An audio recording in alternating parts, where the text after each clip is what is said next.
Assalamualaikum warahmatullahi wabarakatuh. Hello my students, how are you today? Bagaimana kabarnya hari ini? Bunda berdoa semoga semua anak-anak dan ayah bunda di rumah dalam keadaan sehat ya. Amin. Berjumpa kembali dengan Bunda Esti pada mata pelajaran Bahasa Indonesia. Namun sebelumnya kita awali dengan berdoa terlebih dahulu ya.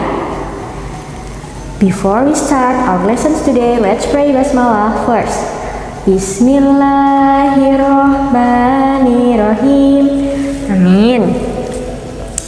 Pada pertemuan kali ini kita akan belajar tentang identifikasi buku fiksi dan non-fiksi. Are you ready?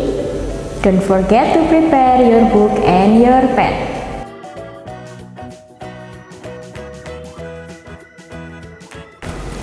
Identifikasi buku fiksi dan non-fiksi. Setelah pada pertemuan yang sebelumnya kita belajar mengenai pengertian, kemudian unsur-unsur, kemudian struktur, kemudian hubungan antar unsur. Nah, pada pertemuan kali ini kita akan mencoba berlatih untuk mengidentifikasi buku fiksi dan non-fiksi yang akan kita baca. Sebenarnya anak-anak tahu tidak apa tujuan kita mengidentifikasi buku? Good. Tujuannya adalah untuk mempermudah kita dalam membuat suatu dugaan ataupun prasangka terhadap buku yang akan kita baca.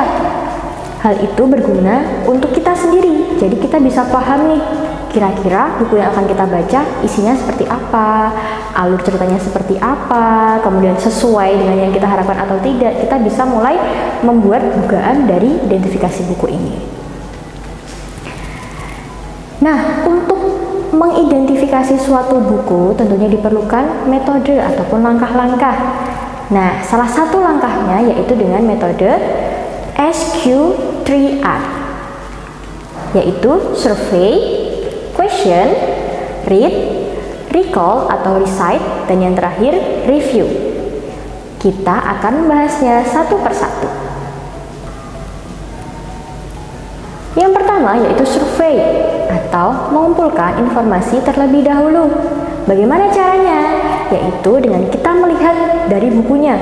Kita lihat terlebih dahulu judulnya seperti apa, kemudian daftar isinya bagaimana, kemudian kita juga harus melihat bagian pembuka dan bagian penutup, sehingga kita bisa mulai sedikit mengetahui karakteristik dari buku yang akan kita baca, baik itu buku fiksi maupun buku non-fiksi. Langkah yang kedua yaitu Q atau question atau membuat pertanyaan. Nah, sebelum kita membaca sebuah buku, sebenarnya kita harus mempersiapkan terlebih dahulu pertanyaan-pertanyaan sederhana. Misalkan, apa maksud dari buku ini? Kemudian bagaimana alurnya? Kemudian seperti apa sih penokohannya? Kalau misalkan itu buku fiksi ya. Kemudian bagaimana isi-isinya, kemudian apa saja yang dibahas dalam buku ini. Nah, dimulai dengan pertanyaan-pertanyaan yang sederhana, tentunya nanti akan membuat kita semakin ingin tahu isi dari buku yang akan kita baca.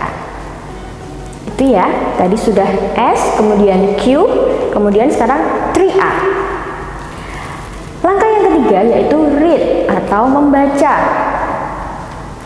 Pada langkah membaca ini tentunya kita harus sembari melihat atau mengingat kembali pertanyaan-pertanyaan apa yang sudah kita siapkan tadi. Jadi sembari kita membaca, sembari kita mengkaitkan dengan pertanyaan kita, apakah sudah menjawab pertanyaan yang sudah kita buat tadi ataukah belum. Jadi sembari kita membaca, sembari kita memahami, sembari kita lihat kembali, oh sudah terjawab atau belum pertanyaan-pertanyaan yang saya buat tadi. Yang kedua yaitu recall atau recite. Nah, ada kaitannya dengan read. Jadi kalau yang recall atau recite ini kita mengingat kembali bacaan-bacaan yang sudah kita baca. Jadi kita harus membacanya dengan pelan-pelan saja sampai kita benar-benar memahami isi dari buku yang kita baca. Adapun kaitan recall dengan read tadi adalah ketika kita membaca seperti yang sudah Bunda sampaikan tadi, kita harus sembari mengingat kembali daftar pertanyaan yang sudah kita buat. Hal itu tujuannya untuk menyesuaikan apakah tujuan kita membaca buku sudah terpenuhi ataupun belum. R yang ketiga atau yang terakhir yaitu review, yaitu membaca kembali, mempelajari kembali buku yang sudah kita baca. Cara mereview yang sederhana yaitu dengan membuat catatan kecil atau catatan kita sendiri, atau ringkasnya kita membuat sebuah seperti rangkuman menggunakan bahasa kita sendiri. Itu hanya kita gunakan untuk kepentingan kita ya, jadi tidak untuk kita publikasikan. Jadi nanti ketika kita sudah selesai membaca buku, kita bisa langsung membuat semacam rangkumannya seperti itu. Kita membuat catatan kecil. Nah, setelah kita membuat catatan-catatan review tadi, tentunya kita bisa langsung membuat kesimpulan atas dasar pemikiran kita sendiri setelah kita membaca buku tersebut. Itu ya anak-anak semua, metode SQ3R. Survey, question, read, recite atau recall, dan yang terakhir review. Nah, untuk mengecek pemahaman anak-anak semua, Bunda punya tantangan nih buat anak-anak semua. Silahkan disimak ya. Oke, pada tantangan kali ini Bunda ingin anak-anak hebat semua membuat contoh hasil identifikasi buku, baik buku fiksi maupun buku non-fiksi.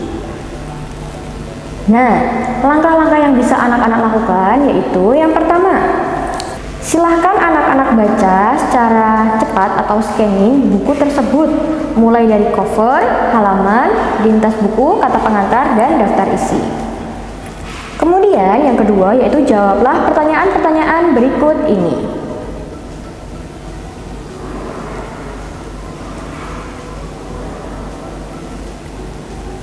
Nah, setelah anak-anak menjawab pertanyaan di atas, anak-anak bisa langsung menuliskannya di buku tulis masing-masing.